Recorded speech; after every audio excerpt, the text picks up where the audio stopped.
You know that feeling when you're in a brand new relationship and everything just feels magical, it's absolute bliss? Well, we definitely started out like that too.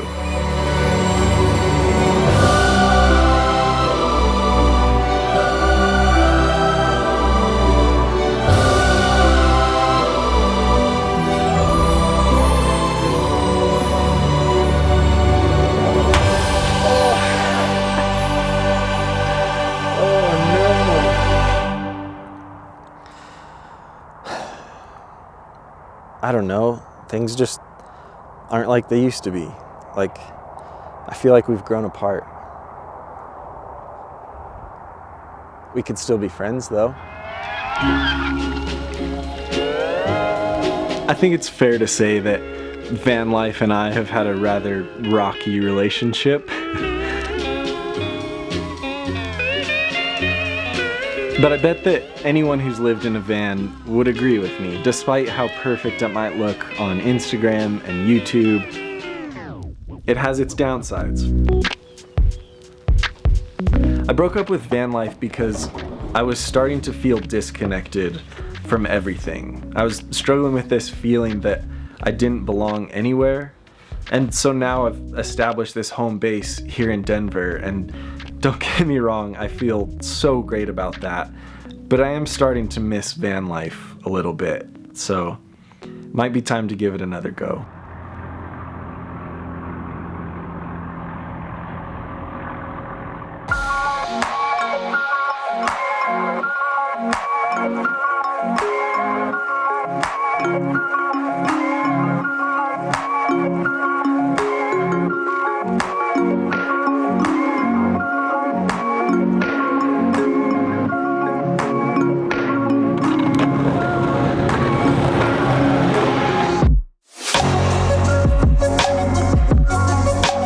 We did it. Me and van life are back.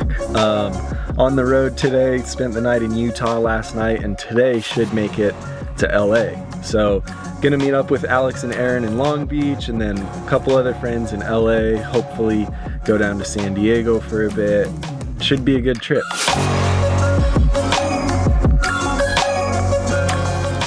Whoa, whoa, whoa, easy.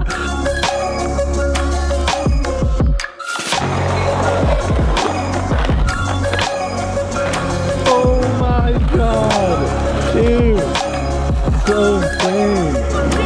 Oh. She's gone. It feels so good to be back on the road again, traveling in the van, and I was thinking back on all of my time since building out this van, and I realized I've gone through quite a few different phases of van life, even though it hasn't been that long in the grand scheme of things. I've been through a bunch of different types of van life.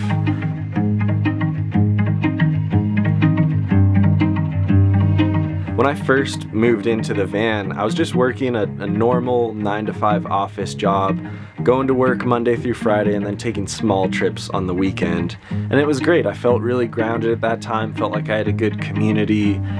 But that was kind of phase one, and then phase two was when I quit that job, started making videos on my own, and was able to just travel the entire country. Went up the West Coast, even into Canada, was hanging out with friends at all different points along the way. So that was kind of the most stereotypical type of van life.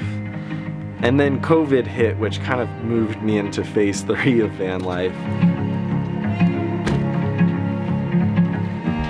So many of the resources that I relied upon weren't an option anymore. Gyms were closed, so I couldn't shower there anymore, and libraries and coffee shops were closed, so I couldn't get work done there anymore.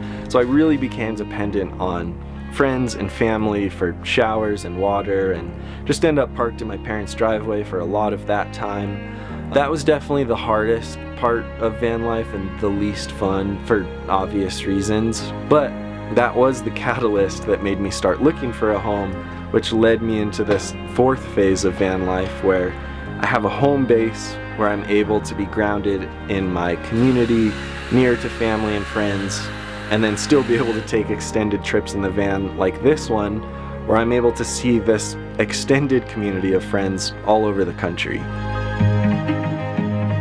Overpranking isn't such a thing. This is what all the professionals do for making movies. They just pass a laugh mic between each other. It was like extra windy when I got up there, like pushing against. I guess what I'm getting at is van life will look different for everybody. It's looked really different for me just over the span of 3 years that I've been doing it for. And everyone will have different goals and purposes for living out of a van.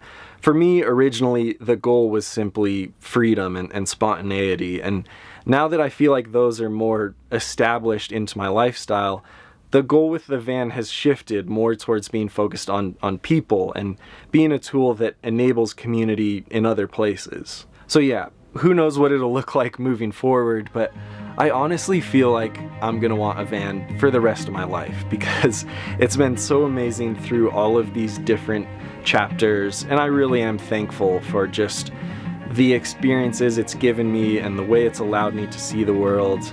I'm really thankful for it, despite the hard times. So yeah, me and van life just might make it after all. Oh, yeah, a bunch of those clips in this video are from like videos that are still coming. I just have a bunch of editing to do. This is kind of the first time I've ever like filmed a bunch all at once, and now I have like 3 or 4 videos that I want to come out of it. So we'll see how that goes. If you're interested in seeing those, subscribe. This might be the first or second time ever in my entire channel history that I've asked you to subscribe. So we'll see how that goes. I don't really believe it makes a difference. So if you want to prove me wrong, hit subscribe, and I'll see you soon.